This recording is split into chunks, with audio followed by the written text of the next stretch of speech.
في البدء كان الكلمة والكلمة كان عند الله وكان الكلمة الله.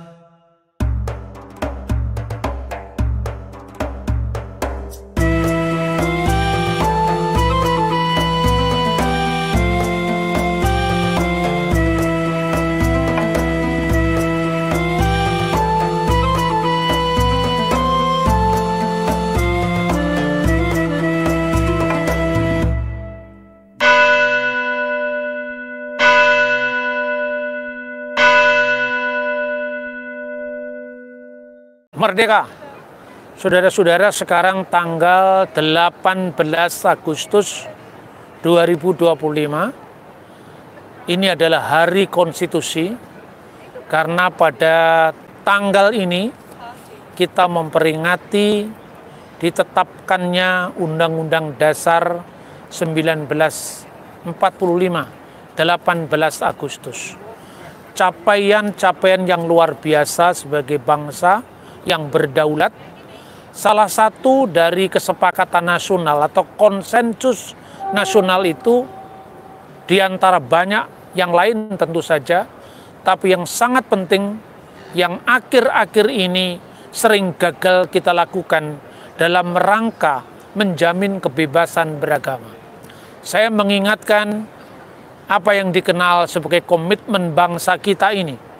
Ketika Undang-Undang Dasar 1945 ditetapkan secara khusus, pasal 29 ayat 1 dan 2. Ayat 1 ditegaskan, negara berdasarkan atas ketuhanan yang Maha Esa.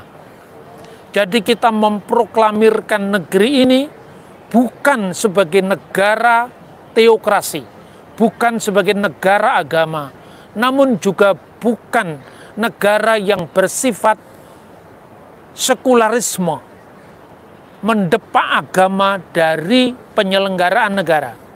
Meskipun kita memisahkan antara agama dan negara.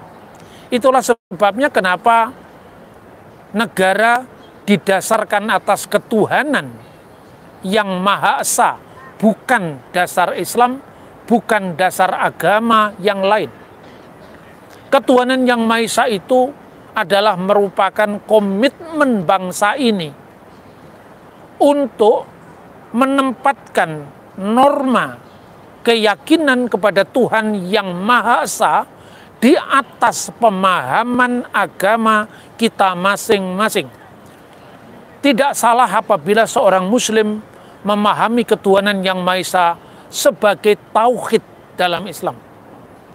Tidak salah pula bagi orang Hindu untuk memahami ketuhanan yang Maha Esa di dalam paham monisme atau panteisme dari konsep Hinduisme.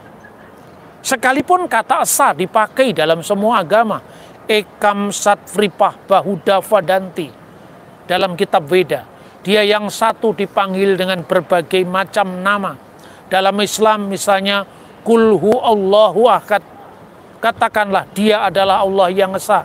Di dalam iman Kristiani, Shema Yisrael Adonai Elohenu Adonai Echad, dengarkanlah wahai Israel, Tuhan Allah kita, Tuhan itu Esa. Itu tidak ada salahnya. Namun ketuhanan yang Maha Esa tidak bisa dipahami berdasarkan salah satu agama.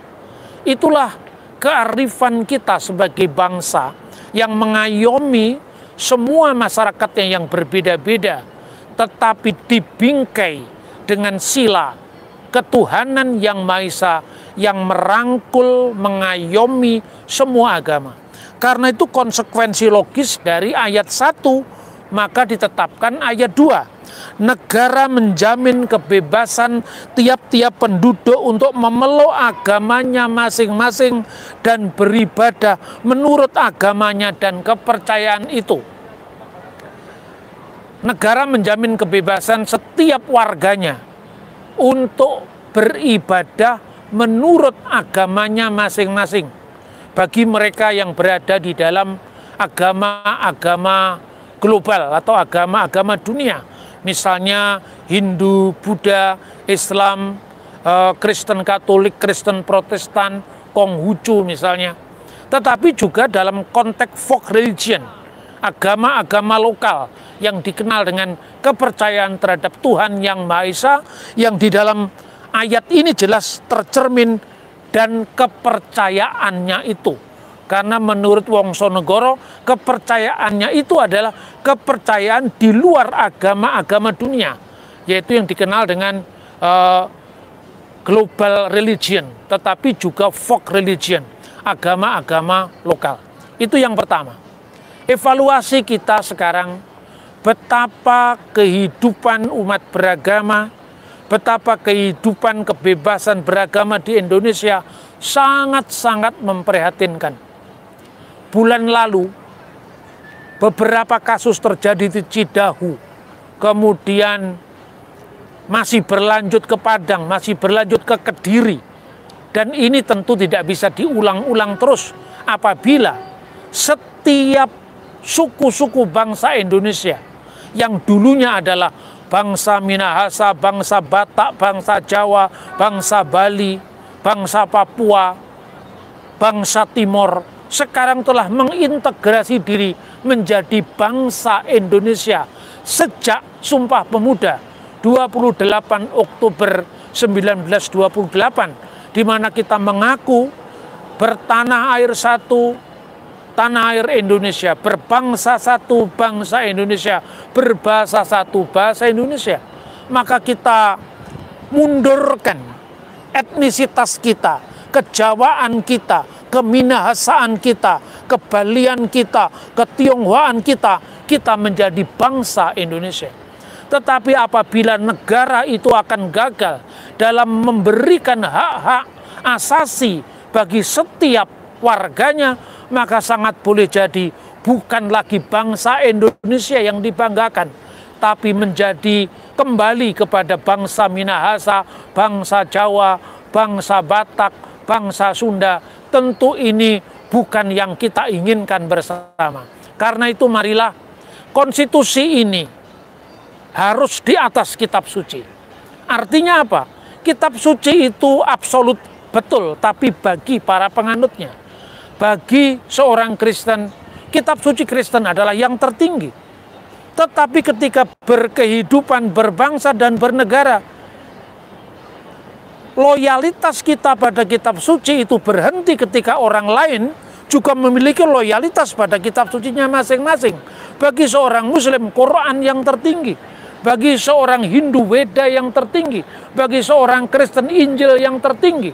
Tapi ketika kehidupan berbangsa, bernegara, dan bermasyarakat, kita semua yang menganggap kitab suci kita paling tinggi, agama kita paling baik, menemukan batasnya ketika orang lain juga menganggap agamanya paling baik, kitab sucinya paling tinggi, agamanya yang terakhir, dan sebagainya, dan sebagainya. Maka kekristenan kita, keislaman kita, kehinduan kita menemukan batas ketika kita keluar dari gereja kita, ketika kita keluar dari gedung masjid kita, ketika kita keluar dari pura kita, dan kita menatap sesama kita, sesama anak bangsa ini di dalam komitmen masing-masing akan agamanya yang menemukan batas pada komitmen bersama kita sebagai bangsa Indonesia. Karena itu kebebasan beragama itu menjadi amanat konstitusi yang sangat penting. Apalagi sejak tahun 1999 melalui Undang-Undang Nomor 39 tahun 99, kita sudah lebih lagi memperdalam landasan hukum tentang kebebasan beragama.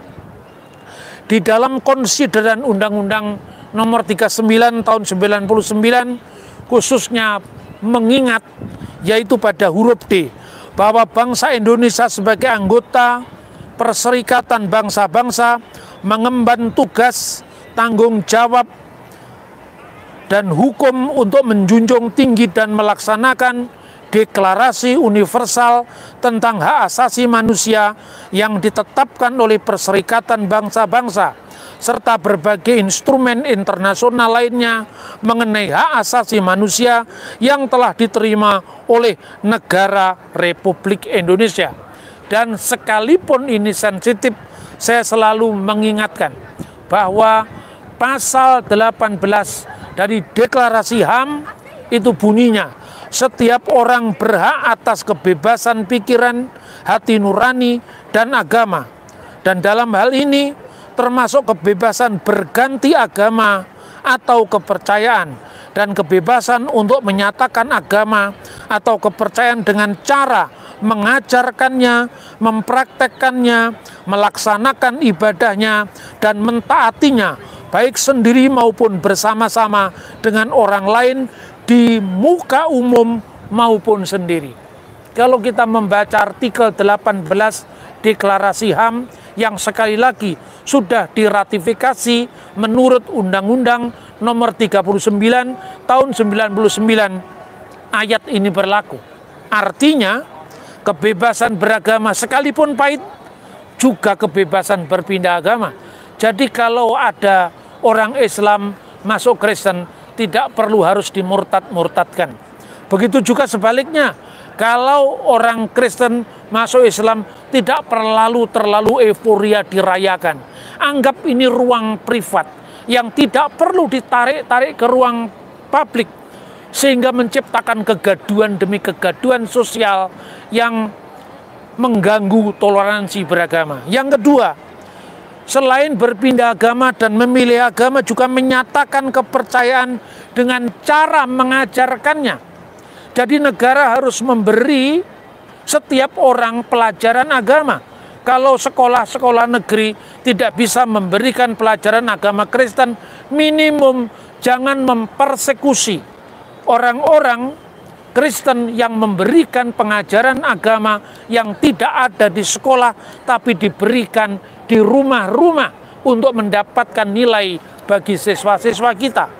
Lalu melaksanakan ibadah agamanya itu tidak hanya di muka umum, tapi juga bagi diri sendiri.